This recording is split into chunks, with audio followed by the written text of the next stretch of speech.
श्रीमद् भागवत गीता जी के 18वें अध्याय का अर्थ। अर्जुन ने पूछा, हे मधुसूदन, संन्यास और त्याग के तत्व पृथक पृथक जानने की इच्छा करता हूँ। श्री भगवान ने कहा, कामना वाले कर्मों के त्याग को ज्ञानी लोग संन्यास मानते हैं और विवेकी पुरुष फलों के त्याग को त्याग कहते हैं। कोई पंडित दोष युक्त जानकर कर्म को त्यागना उचित समझते हैं। कुछ लोग यज्ञ, दान और तप आदि कर्मों के न छोड़ने को त्याग बताते हैं। हे भरत, त्याग के विषय में हमारा निश्चय जो है वह सुनो। त्याग 3 प्रकार के हैं। यज्ञ, दान और तप आदि कर्म त्यागने नहीं चाहिए। वे अवश्य करने योग्य हैं, क्योंकि ये तीनों ज्ञानियों को पवित्र करते हैं। ये सब कर्म आसक्ति और फल को त्याग कर करने चाहिए। मेरा निश्चय मत यही है जो उत्तम है। अपने नियमित कर्मों का त्याग उचित नहीं। यदि मोहवश ऐसा किया जाए तो वह तामस त्याग है। कर्म दुखप्रद है। वह विचार करके और शरीर के क्लेश के भय से जो त्याग करता है, उसे त्याग का फल नहीं मिलता। यह राजस त्याग कहलाता है। हे अर्जुन, अपना कर्म अवश्य करने योग्य है। फल तथा आसक्ति को त्याग कर जो किया जाता है वह कर्म सात्विक है। जो दुखदायक कर्म से द्वेष नहीं करता और सुखदायक कर्म से प्रीति नहीं करता, यह त्यागी सत्यशील, बुद्धिमान, मुक्ति के योग्य है। देहधारी संपूर्ण कर्मों का त्याग नहीं कर सकता। कर्मफल त्याग कर कर्म करने वाला त्यागी है। कर्मफल 3 प्रकार के हैं, अनिष्ट, इष्ट और मित्र। जो त्याग नहीं करते उनको ये मरने के पीछे मिलते हैं। योगियों को कभी नहीं मिलते। शरीर, वाणी और मन से भला या बुरा जो काम आरंभ किया जाता है, उसके 5 कारण हैं। ऐसे होने पर भी जो केवल आत्मा को ही कर्ता जानता है, वह दुर्मति कुछ नहीं जानता। जिसको यह अहंकार नहीं कि मैं करता हूँ और जिसकी बुद्धि कर्मों में लिप्त नहीं है, वह मनुष्य प्राणियों को मारकर भी उनको नहीं मारता और उनमें नहीं बंधता। ज्ञान, श्रेय और ज्ञाता ये तीनों ही कर्म के साधन हैं। सांख्य शास्त्र में ज्ञान, कर्म और कर्ता ये सात्वादिक गुणों के भेद 3 प्रकार के हैं। इनको भी सुनो। जो सब भिन्न भिन्न प्राणियों में अविनाशी, अविभक्त सत्ता को देखता है, वह ज्ञान सात्विक कहलाता है। जिस ज्ञान से प्राणियों में नाना प्रकार की सत्ताएं दिखाई देती हैं, उसको राजस ज्ञान मत जानो। ऐसा ज्ञान जिसमें बिना कारण और तत्वार्थ के जाने एक ही कार्य में लगा रहे, अल्प और तामस है। फल की इच्छा न करके जो नियत किया जाता है, सात्विक है। जो फल की इच्छा से और अहंकार से बड़े यत्न से किया जाता है, वह कर्म राजस है। जो कर्म परिणाम, धन का खर्च, दूसरे की पीड़ा और अपना पुरुषार्थ न जानकर मोहवश किया जाता है, वह तामस कर्म कहलाता है। संग में रहित, अहंकार, धैर्य और उत्साह युक्त, सिद्ध और असिद्ध में समान हो जाता है, वह सात्विक करता है। रोग मुक्त, फल का इच्छुक, लोभी, हिंसक, अपवित्रता, हर्ष, शोक से युक्त राजस कर्ता कहलाता है। चंचल चित्त वाला, नीच, मूर्ख, दूसरों की बुराई करने वाला, आलसी, विवादी और दीर्घ सूत्री और तामसी कर्ता कहलाता है। हे धनंजय, गुणों की तरह बुद्धि और धैर्य के भी 3 भेद हैं, उनको विस्तार से जान सुनो। बुद्धि, प्रवृत्ति, कर्तव्य, अकर्तव्य, भय और अभय का बंधन व मोक्ष को जानता है, वह सात्विकी है।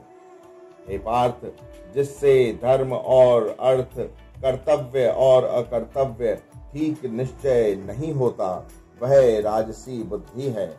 हे पार्थ, जिस अज्ञान से ढकी बुद्धि करके मनुष्य अधर्म को धर्म मानता है, वह तामसी है। हे पार्थ, जो प्रसंग से फल की इच्छा वाला है, जो धर्म, काम तथा अर्थ को धारण करता है, उसकी धृति राजसी है। हे पार्थ, जिस धृति से मूर्ख जन निंद्रा, भय, शोक, विवाद और मद को नहीं त्यागते, वही तामसी वृत्ति है। 3 प्रकार के सुखों को सुनो, जिनके अभ्यास से चित्त रमता है, दुख का अंत हो जाता है, वह सुख सात्विकी है। जो आरंभ में विष के समान और अंत में अमृत के समान होता है। जो सुख आरंभ में अमृत तुल्य और अंत में विष के सदृश विषयों और इंद्रियों के सहयोग से होता है, उसे राजस कहते हैं। जो सुख आदि और अंत दोनों में मनुष्य को मोह में फंसाता है और जो नींद, आलस्य तथा प्रमाद से उत्पन्न होता है, वही तामस है। प्रकृति के इन 3 गुणों से अलग कोई वस्तु आकाश, पाताल, देवलोक में नहीं है। हे परम तप, ब्राह्मण, क्षत्रिय, वैश्य और शूद्रों के कर्म स्वाभाविक गुणों में बटे हुए हैं। सम, दम, तप, पवित्रता, क्षमा, नम्रता, ज्ञान, अनुभव और परलोक में श्रद्धा, ये ब्राह्मण के स्वाभाविक सिद्ध कर्म हैं। बहादुरी, तेजस्विता, धैर्य, चतुराई, युद्ध में स्थिरता, उदारता और प्रभुता, ये क्षत्रियों के स्वाभाविक कर्म हैं। खेती, गौरक्षा, व्यापार वैश्यों के स्वाभाविक कर्म हैं। 3 वर्णों की सेवा शूद्र के स्वाभाविक कर्म हैं। जो लोग अपने अपने और प्रवृत्तियों के अनुसार कर्म करते हैं, उनको सिद्धि प्राप्त होती है।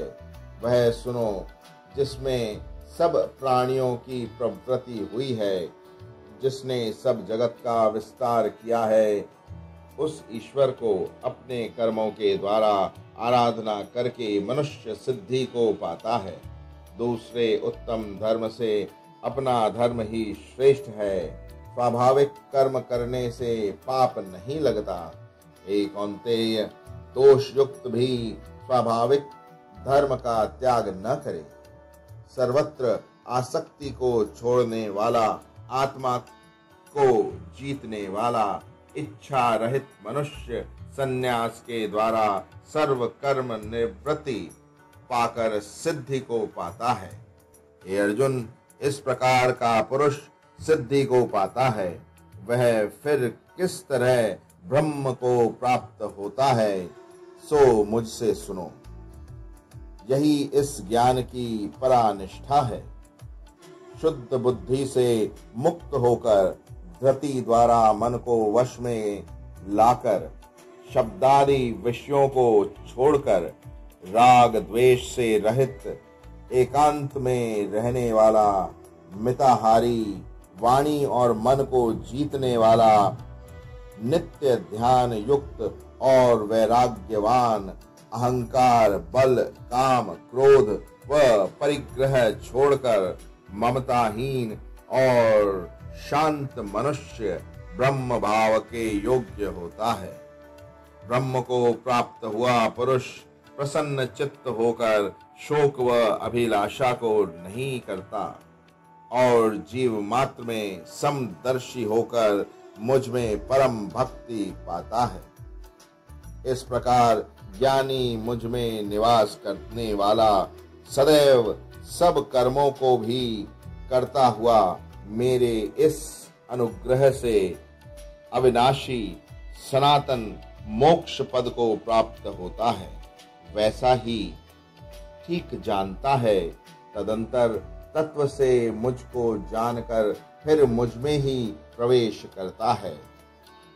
सावधानी से अपना मन मुझ में स्थिर कर और सब कर्मों को मुझ ही में अर्पण कर बुद्धि योग के आश्रय से निरत अपने चित्त को मुझ में लगा देता है।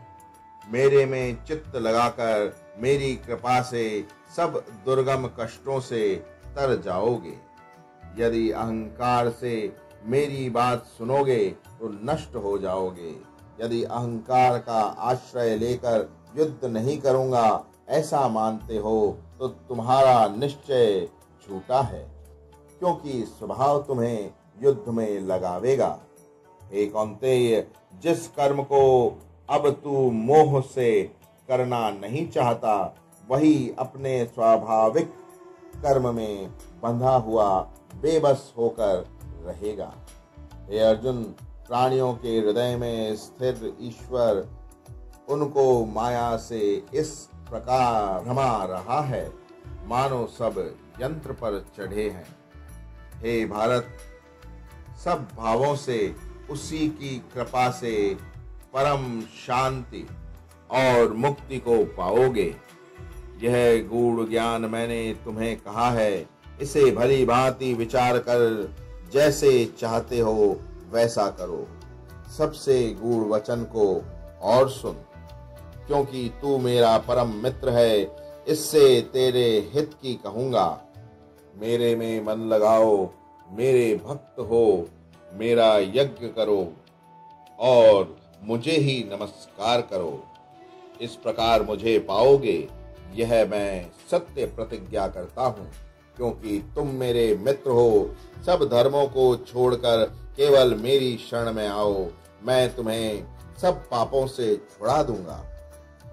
सोच न करो, यह मेरा रहस्य ऐसे पुरुष से जो मेरा तप न करता हो, मेरा भक्त ना हो, सेवक ना हो और मेरा निंदक हो, कभी न करना चाहिए।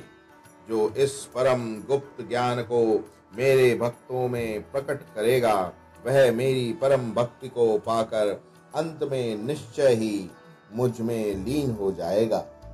इससे अधिक मेरे लिए प्यारा काम करने वाला मनुष्यों में दूसरा कोई नहीं होगा और उससे बढ़कर मुझे कोई प्यारा भी नहीं होगा।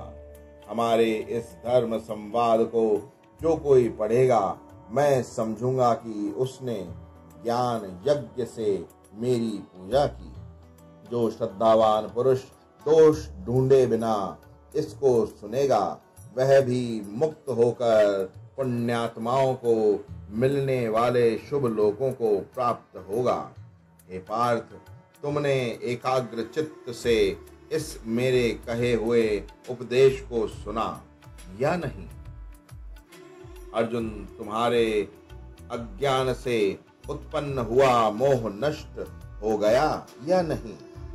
अर्जुन ने कहा, हे भगवान, आपकी कृपा से मेरा मोह नष्ट हो गया और समृद्धि प्राप्त हुई। निस्संदेह आपकी आज्ञा में स्थित हूँ और जैसा आपने कहा है वैसा ही करूँगा। संजय कहते हैं, हे धृतराष्ट्र, मैंने व्यास जी की कृपा से साक्षात योगेश्वर श्री कृष्ण जी के मुख से इस परम गुह्य संवाद को सुना। हे राजन, श्री कृष्ण और अर्जुन के अद्भुत पुण्यकारक संवाद को स्मरण करके मैं बारंबार प्रसन्न होता हूँ। श्री कृष्ण भगवान के उस अद्भुत रूप को स्मरण करके मुझे बड़ा ही विस्मय होता है। हे राजन, मेरी ऐसी धारणा है कि जहाँ योगेश्वर श्री कृष्ण ही हैं और जहाँ पार्थ धनुर्धारी हैं, वहीं राज लक्ष्मी, विजय, ऐश्वर्य और अटल नीति है। इति श्रीमद् भागवत गीता सुपनिषद सुब्रह्म विद्या योग शास्त्र श्री कृष्ण अर्जुन संवादे संन्यास योग नाम अष्टदशो अध्याय समाप्त। 18वें अध्याय का महात्म्य। श्री नारायण जी बोले, हे लक्ष्मी, 18वें अध्याय का महात्म्य सुनो। एक समय सुमेरु पर्वत पर देवलोक में इंद्र अपनी सभा लगाए बैठा था। उर्वशी नृत्य कर रही थी। बड़ी प्रसन्नता में बैठे थे। इतने में एक चतुर्भुज रूप जीव को पार्षद ले आए और इंद्र से सब देवताओं के सामने कहा, तू उठ, इसको बैठने दे। यह सुनकर इंद्र सहन न कर सके, किंतु तेजस्वी को आसन पर बैठा दिया। इंद्र ने अपने गुरु बृहस्पति जी से पूछा, गुरुजी, आप त्रिकालदर्शी हो, देखो इसने कौन पुण्य किया है जिस पर यह इंद्रासन का अधिकारी हुआ है। मेरे ज्ञान तो इसने तीर्थ व्रत यज्ञ दान कोई नहीं किया। यही सब बात बृहस्पति जी ने भगवान से कही। तब प्रभु ने बृहस्पति जी से कहा कि इसके मन में भोगों की वासना थी, परंतु यह गीता के 18वें अध्याय का नित्य पाठ किया करता था। उससे जब इसने देह छोड़ी, तब मैंने आज्ञा करी, हे पार्षदों, तुम इसको पहले ले जाकर इंद्रलोक में सुख भोग दो। जब इसका मनोरथ पूर्ण हो जाए, तब मेरी सायुज्य मुक्ति को पहुंचा दो। सो तुम जाकर भोगों की सामग्री इकट्ठी कर दो। तब इंद्र और सब देवता आए। आकर इंद्र ने सब भोगों की वस्तुएं एकत्र कर दी और कहा, इंद्रलोक के सुखों को भोगो। कई काल इंद्रपुरी में सुख भोग कर फिर श्री भगवान की कृपा से सायुज्य मुक्ति पाकर बैकुंठ का अधिकारी हुआ। श्री नारायण जी कहते हैं कि हे लक्ष्मी, यह 18वें अध्याय का महात्म्य है। गंगा, गीता, गायत्री कलयुग में यह तीनों मुक्ति की दाता है। ओम नमः इति।